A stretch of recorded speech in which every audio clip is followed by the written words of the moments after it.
Let's analyze the ARP process. The ARP process is all about figuring out the MAC address of a known IP address.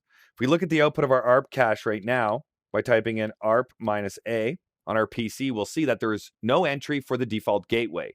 Our default gateway lives at 10.1.1.1, and we don't know that. We don't know its MAC address. So I'm going to trigger the ARP process by sending a ping to outside of my network. So ping 192.0.2.1. And you'll notice here that it was successful. And if we look at our ARP cache now, we'll see that we have an entry. ARP -A says 10.1.1.1 is reachable at that particular MAC address. So let's analyze the ARP request that was sent and the ARP reply that we received back. So going over to our packet capturing software, Wireshark, which is readily available for free on the internet, we can see that we had 3 ARP messages, but only 2 of them apply to this particular conversation. That's it.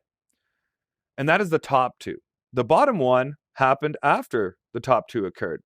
And the bottom one is not mine. That is not mine whatsoever. So why in the world is it showing up in this output? Remember that the ARP request is a broadcast. And what that means is that if anybody in my local area network sends out a broadcast, I will receive it on my interface.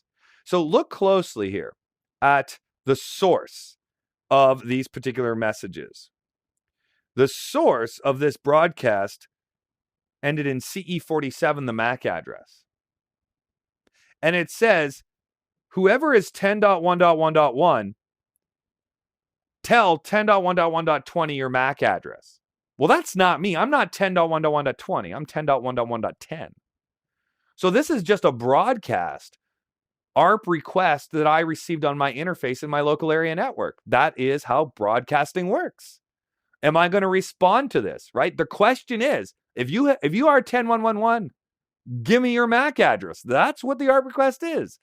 Well, I'm not going to respond to it because I'm not 10.1.1.1. I'm 10.1.1.10. So until somebody asks me for my MAC address, I'm not going to respond. So here we go.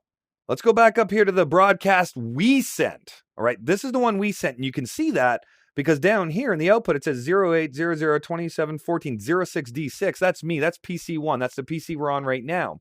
And the destination is all Fs. So this ARP request, and how do I know it's an ARP request? It says right here.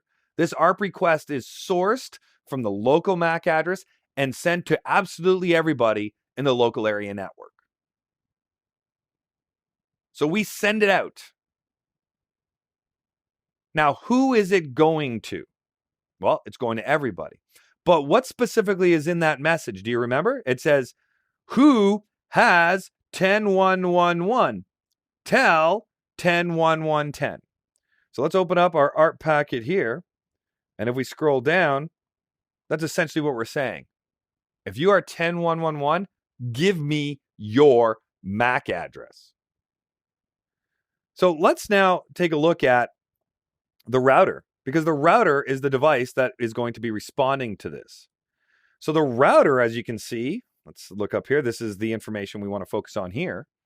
The router in this case received the ARP request. The ARP request came from 10.1.1.10 with a source MAC address of 06D6.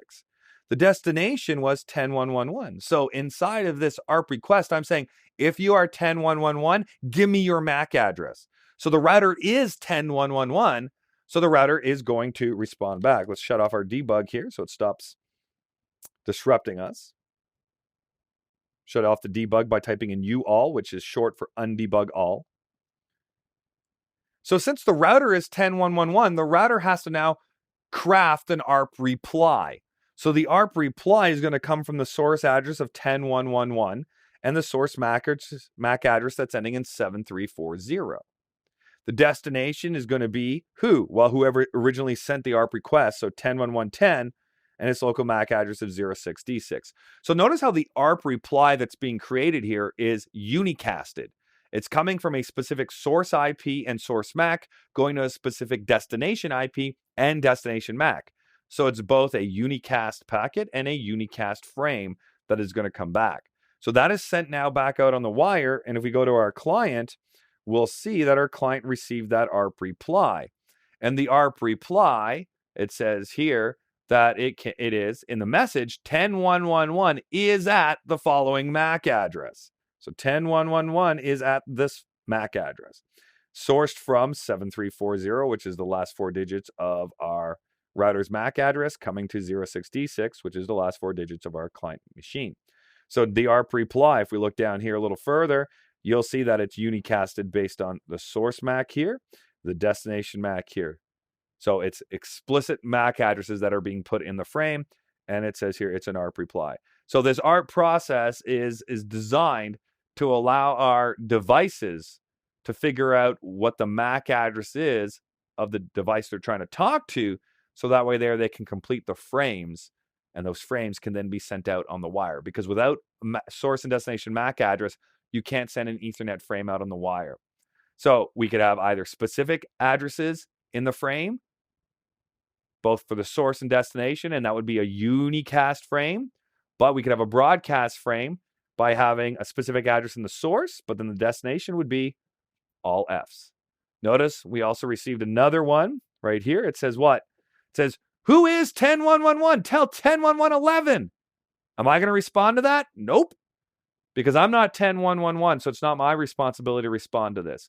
So that's just a process of broadcasting. Every single broadcast frame will be received by every single device in the local area network. And that's a great example of it right there.